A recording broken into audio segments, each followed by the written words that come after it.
ओम नमो भगवते वासुदेवाय। जय श्री हरि। आप सभी भक्तों का दिन शुभ और मंगलमय हो। प्यारे भक्तों, आज रस पान करें माघ मास महात्म्य का छठा अध्याय।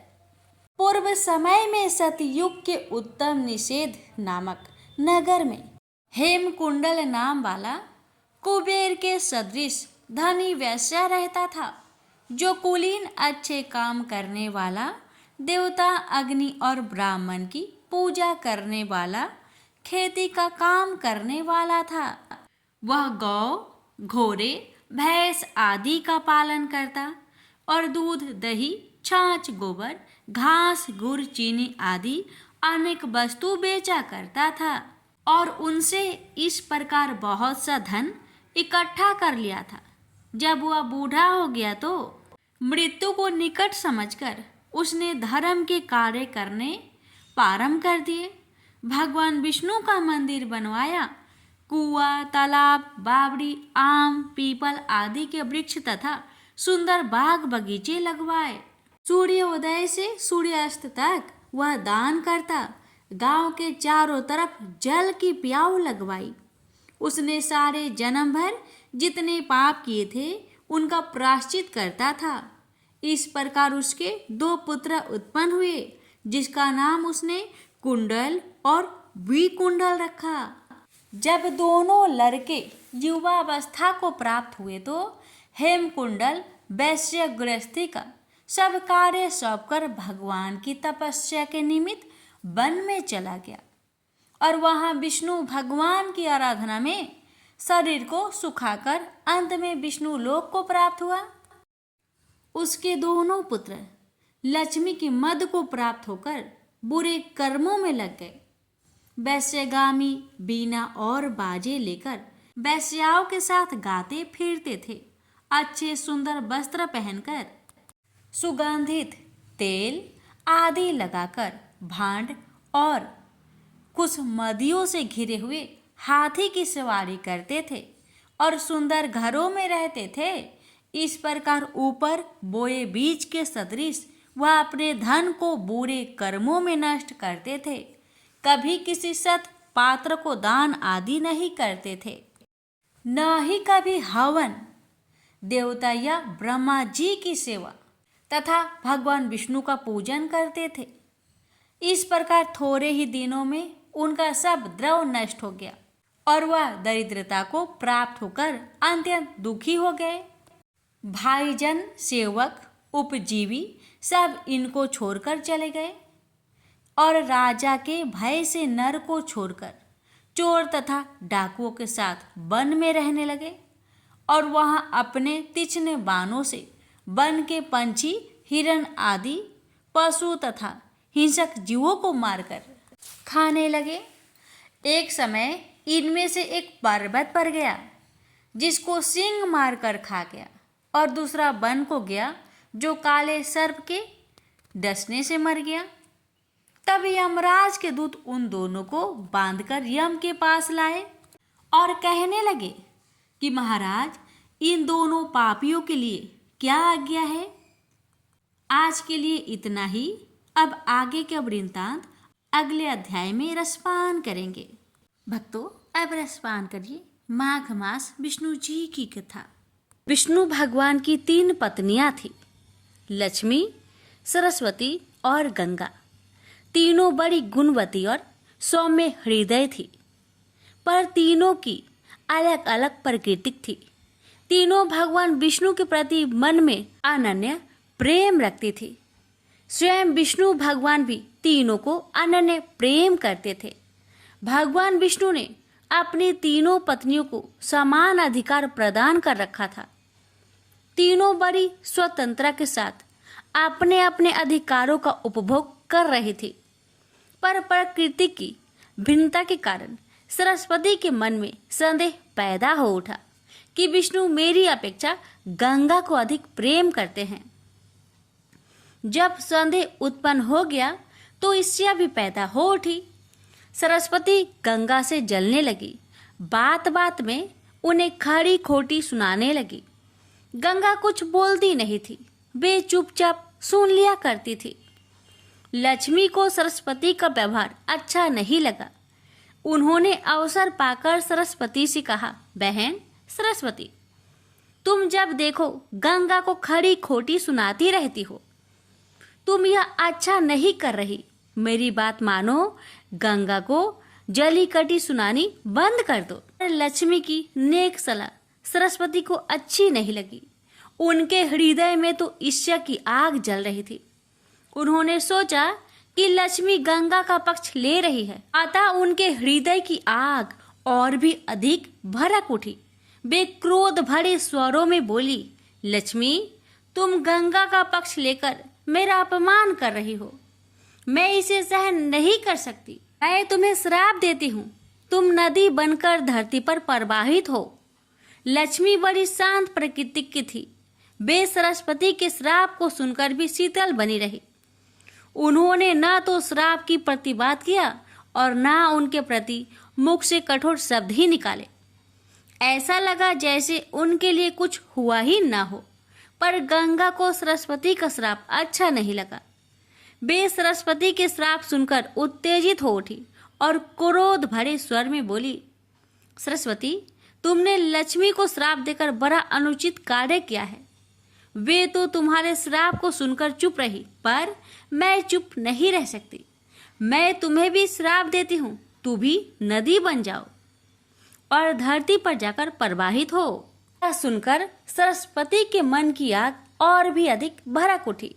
वे क्रोध भरे स्वर में बोली, मैं तो नदी बन जाऊंगी, पर तुम भी कैसे बैकुंठ में रह सकती हो?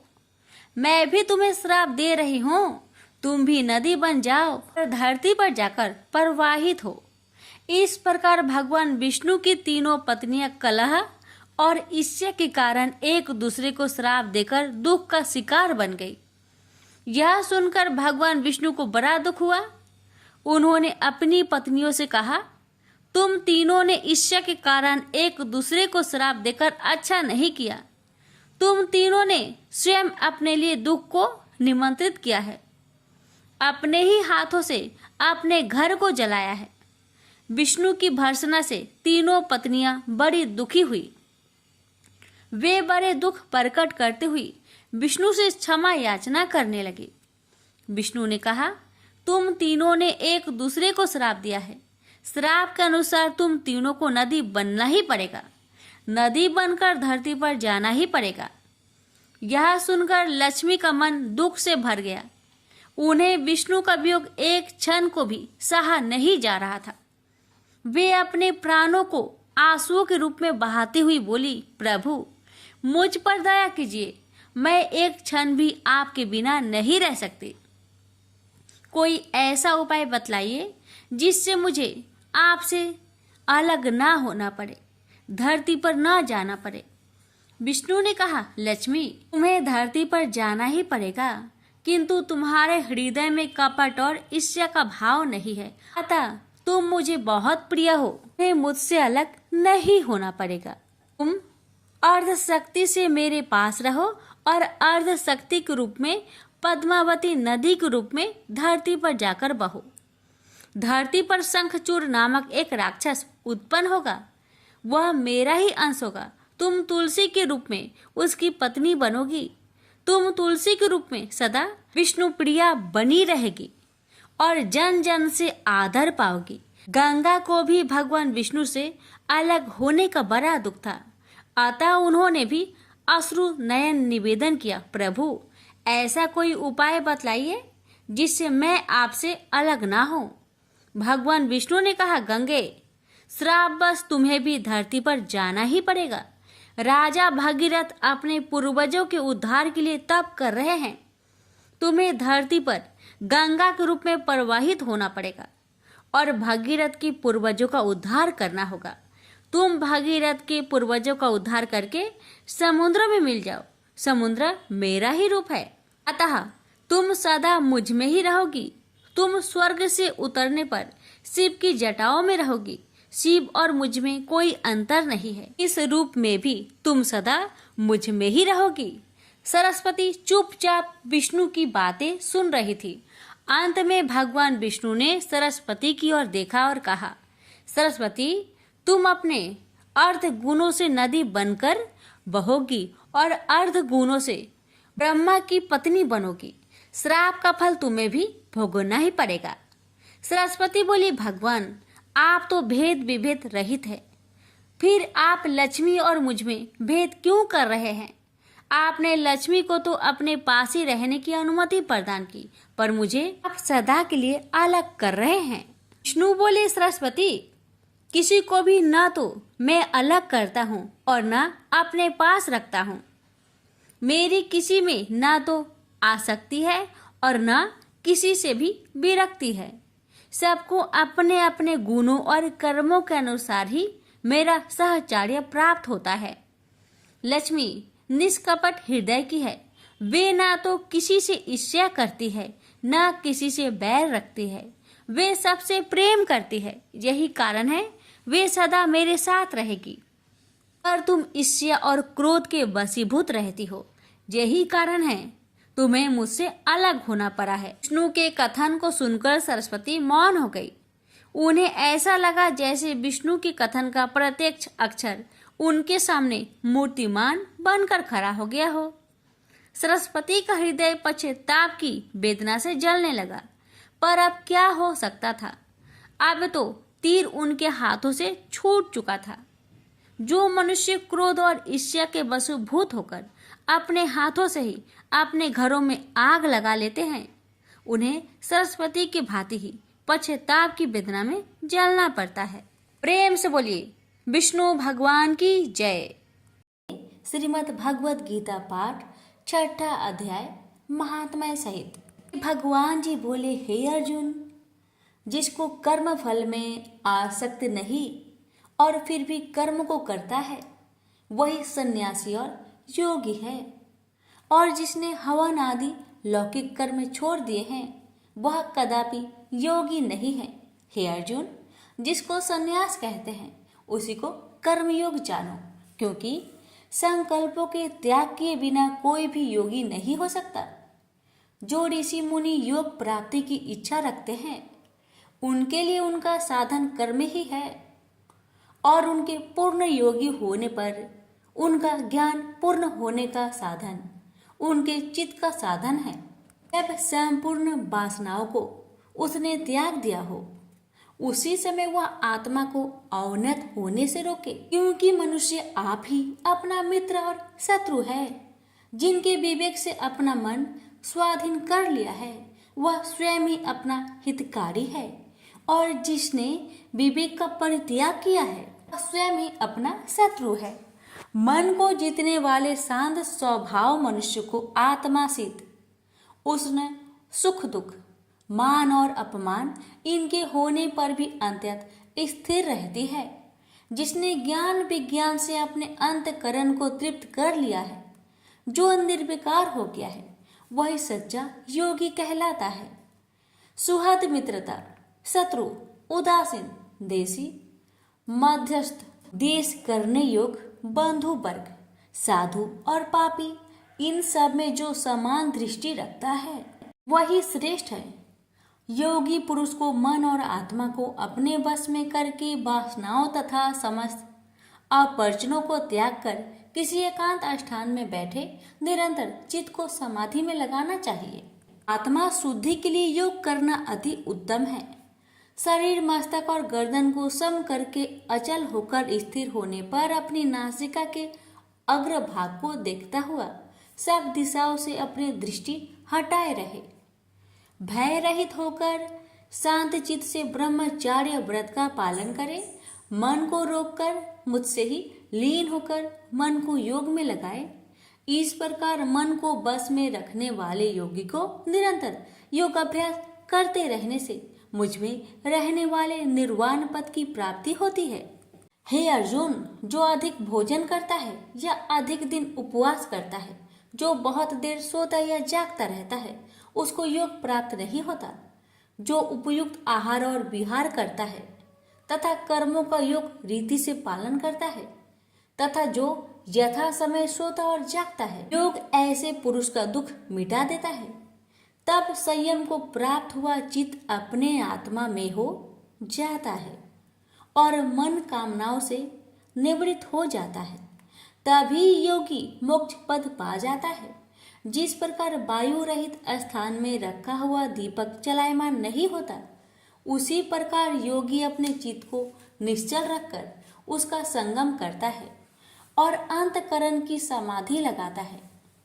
जिस अवस्था में योग अभ्यास के कारण चित्त का वेग रुककर विषयों से पृथक होने लगता है और जब शुद्ध अंतःकरण से आत्मा को देखकर आत्मा में ही संतुष्ट होता है, जिस अवस्था में वह अत्यंत सुख जो इंद्रियों द्वारा जाना जा सकता है, वरन केवल बुद्धि से ही जाना जा सकता है, और जब वह योगी अनुभव करता है, तब आत्मा स्वरूप में स्थिर हो उससे विचलित नहीं होता। इस अवस्था को पाकर फिर और कोई लाभ उसको अच्छा नहीं लगता, और जहाँ स्थिर होने पर कोई बड़ा भारी दुख उसको वहां से चलायमान नहीं कर सकता। इस अवस्था को दुख संयोग वियोग कारक नामक योग जाना हो तो योग निर्विकल्प चित्त से निश्चय करके जानना चाहिए। संकल्प से उत्पन्न होने वाला समस्त कामनाओं को त्याग कर और मन ही मन में सकल इंद्रियों को चारों ओर से रोककर धैर्य के साथ बुद्धि को अपने अधीन कर धीरे धीरे विषय से दूर हटा ले और भली भांति मन को आत्मा में स्थिर करके किसी वस्तु की इच्छा ना करे और चंचल मन जिधर जिधर जाए उधर से इसको हटाकर आत्मा के वश में करना चाहिए। इस प्रकार शांति चित्त तथा रजोगुण से रहित निष्पाप तथा ब्रह्म स्वरूप योगी को उत्तम सुख प्राप्त होता है। इस रीति से निरंतर योग अभ्यास करने वाला योगी समस्त पापों से छुटकर सहज ही उस परम सुख को पा लेता है जो ब्रह्म के संयोग से प्राप्त होता है। जिसका मन योग में स्थिर हो गया है, उसकी दृष्टि भी सर्वत्र समान हो जाती है और वह सब प्राणियों में अपने को और अपने में सब प्राणियों को देखता है। जो सब प्राणियों में मुझको और मुझ में सब प्राणियों को देखता है, मैं उससे अलग नहीं रहता और मुझसे वह अलग नहीं रहता। जो अभेद भाव से रहता है, सब प्राणियों में स्थिर हो मेरा मनन करता है, वह योगी चाहे जिस अवस्था में रहे मुझ में मिल जाता है। हे अर्जुन, जो समस्त प्राणियों के दुख सुख के समान समझता है और सबको समान देखता है, वही श्रेष्ठ योगी है। अर्जुन बोले, हे मधुसूदन, आपने जो योग बताया कि सबको अपने ही समान देखे, सो मन के चंचल होने के कारण मैं उसको अपने में दृढ़ स्थिर नहीं देखता हूँ। हे श्री कृष्ण, यह चंचल मन बड़ा ही हठी पराक्रमी और दृढ़ है। इसको अपने अधीन रखना तो मुझे वायु को बांध कर रखने के समान ही प्रतीत होता है।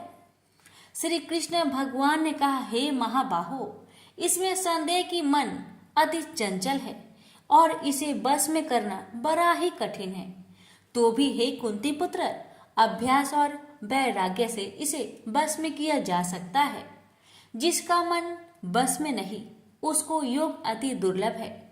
अर्जुन ने कहा, हे श्री कृष्ण, जिसमें श्रद्धा तो है पर योग प्राप्त करने में सफल नहीं हुआ है और जिसका चित्त योग से विचलित हो गया है, वह योग सिद्धि न पाने से किस गति को प्राप्त होता है? कृष्ण बोले, हे अर्जुन, उसका यहाँ नाश नहीं होगा पर परलोक में भी नहीं होगा, क्योंकि उत्तम कर्म करने वाले किसी मनुष्य की दुर्गति नहीं होती। वह योग में असफल मनुष्य बहुत दिनों तक पुण्यवानों को प्राप्त होने वाले लोकों में वास करता है और फिर वहां से किसी पवित्र और धनवान मनुष्य के घर में आकर जन्म लेता है। इस प्रकार का जन्म पाना भी इस लोक में बड़ा दुर्लभ है। हे कुंती नंदन, यह योगियों के बस में जन्म लेकर पूर्व जन्म की बुद्धि संस्कार अर्थात आत्मा ज्ञान को पाता है और उससे अधिक सिद्धि के लिए यत्न करता है। पूर्व जन्म में किए योग अभ्यास के बल में अनेक विघ्नों के पड़ने पर भी यह मोक्ष को प्राप्त होता है। योग की केवल इच्छा ही हो तो पुरुष शब्द ब्रह्म के परे जा पहुंचता है। जो बड़े परिश्रम और यत्न से योग अभ्यास करता है, वह पापों से छूट मोक्ष को पाता है। बड़े तपस्वियों से योगी श्रेष्ठ है। जो शुद्ध होकर अनेक जन्मों में परिश्रम करके सफल होता है और ज्ञानियों से भी योगी श्रेष्ठ है। इसलिए हे अर्जुन, तुम योगी बनो। केवल मुझ में ही मन लगाकर योग प्राप्ति के लिए जो मेरा भजन करता है, उसको समस्त योगियों के मध्य से मैंने अत्यंत श्रेष्ठ माना है। प्रेम से बोलिए श्री कृष्ण भगवान की जय। यहीं पर गीता पाठ अध्याय 6 समाप्त हुआ। आप सुनेंगे छठे पाठ का महात्म्य। भगवान जी बोले, हे लक्ष्मी, आप छठे अध्याय का महात्म्य सुनो। गोदावरी नदी के तट पर एक नगर था। वहाँ जनश्रुति राजा था। वह बड़ा धर्मज्ञ था। एक दिन उस नगर में कई हंस उड़ते उड़ते आकर बैठे। उनमें से एक हंस बैठते ही उतावला हो उड़ गया। तब नगर के पंडितों ने कहा, हे हंस, ऐसा उतावला क्यों उड़ा है? क्या तू राजा जनश्रुति से भी पहले ही स्वर्ग को जाना चाहता है? तब उन पंछियों में से जो सरदार था उसने कहा, इस राजा से भी बढ़कर एक रैक मुनि श्रेष्ठ है। वह बैकुंठ का अधिकारी होगा। बैकुंठ लोग स्वर्ग से भी ऊंचा है। जब यह वार्ता राजा ने सुना, तब मन में विचार किया कि मेरे से उसका पुण्य अधिक होगा, जिसकी वह हंस स्तुति करते हैं। यह विचार कर कहा, चलकर उसके दर्शन करने चाहिए। तब राजा ने सारथी से रथ मंगवाकर उस पर बैठे प्रथम श्री काशी जी में जाकर गंगा स्नान कर ब्राह्मणों को दान दिया और विश्वनाथ शिव जी के दर्शन किए। फिर लोगों से पूछा, यहाँ रैक मुनि रहते हैं? लोगों ने कहा, नहीं। तब राजा दक्षिण दिशा को गया। वहां भी स्नान ध्यान कर दान दिया और द्वारिकानाथ को भोग परोसा। फिर लोगों से पूछा कि यहाँ कोई रैक मुनि रहते हैं? लोगों ने कहा, नहीं। तब राजा पश्चिम दिशा में गया। राजा जहाँ जहाँ तीर्थ पर जाता, वहां जाकर स्नान दान दर्शन करे और रैक मुनि को पूछे। फिर राजा उत्तर दिशा में जाकर श्री बद्री नारायण जी को भोग परोसकर रथ आगे बढ़ाया तो रथ चले नहीं।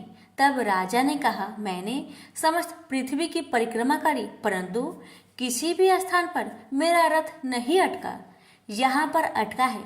इससे प्रतीत होता है कि यहाँ अवश्य ऐसी कोई पुण्य आत्मा रहते हैं जिसके तेज से मेरा रथ नहीं चलता। तब राजा रथ से उतरकर आगे चला तो देखा कि पर्वत की कंदरा में मुनि बैठे हैं, जिसके तेज से सूर्य की किरणों के समान प्रकाश हो रहा था।